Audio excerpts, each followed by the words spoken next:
تو میں سمجھتا ہوں کہ دو باتوں کی ہر ایک کو ضرورت ہے، ایک ہے حقیقت اور دوسری ہے سچائی۔ روٹی روزی ہنر سب کے پاس موجود ہے، لیکن آج دنیا سے حقیقت اوجھل ہو رہی ہے، بلکہ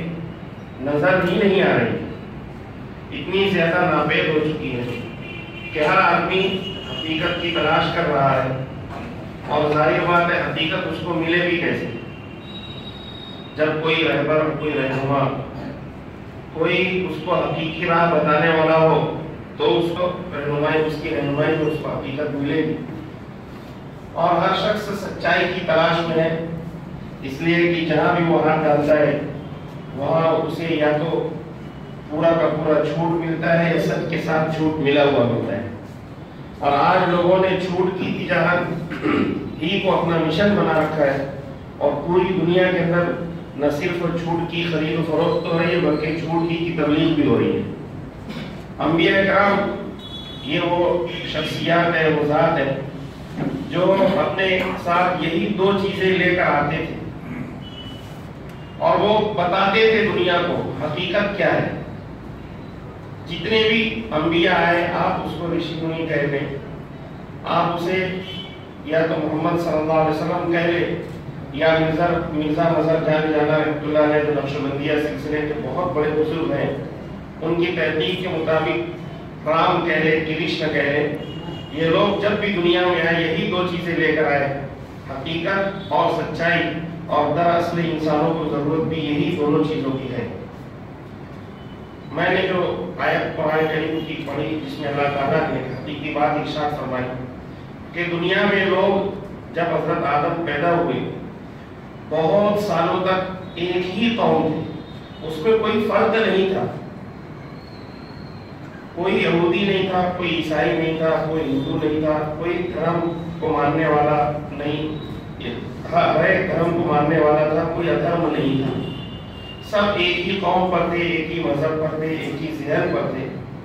بعد میں لوگوں میں اختلاف شروع ہوا، لوگوں کی بات بدلی، اس لیے کہ لوگ حقیقت کو بھول گئے اور سچائی کو بھی بھول گئے۔ اللہ تعالیٰ نے ایسے لوگوں کو دنیا میں بھیجا جو اپنے ساتھ کتاب لے کر آئے، اس کتاب میں آ کر دنیا کے اندر یہ بات بتلائی اور اس اختلاف کو دور کیا کہ حقیقت کیا ہے، سچائی کیا ہے۔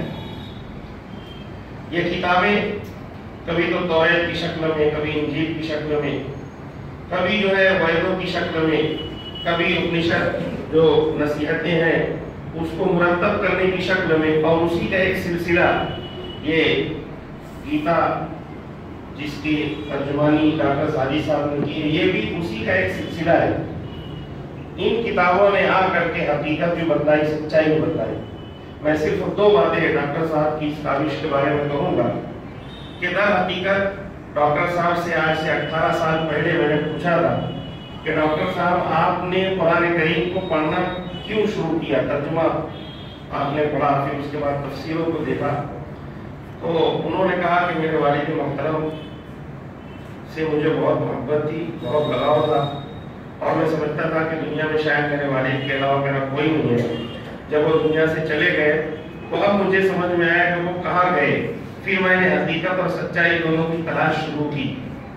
اور ایسی تلاش کی کہ لوگوں کے سامنے بھی اسی حقیقت اور سچائی کو رکھ دیا۔ آپ ڈاکٹر صاحب نے جو کام کیا ہے اس کی دو خصوصیت ہیں۔ میں کچھ باتیں تاریخ کے حوالے سے بہت مختصر کہوں گا۔ سب سے پہلے ہمیں تاریخ میں ملتا ہے کہ محمود غزنوی کے ایک درباری تھے ابو ریحان البیرونی۔ جو لوگ فلسفہ تاریخ کو جانتے ہیں ان کی کتاب الہند لوگ پڑھتے بھی ہیں، سمجھتے بھی ہیں۔ انہوں نے اس کتاب میں اہلیان وطن ہمارے جو کسی بھی مذہب کے ماننے والے رہے ہوں، اور ایک عجیب و غریب بات مطالعے کے اندر آئی، اور ہو سکتا ہے کہ ہم میں سے بہت سارے لوگوں کے لیے نہیں ہو، کہ ہندو یہ جو لفظ ہے وہ ہر اس ہندوستانی کے لیے کہا جاتا تھا جو اس ہندوستان میں کسی بھی مذہب کے ماننے والا ہو۔ سب سے پہلے نبی پاک صلی اللہ علیہ وسلم کی دنیا کے اندر آنے سے 2000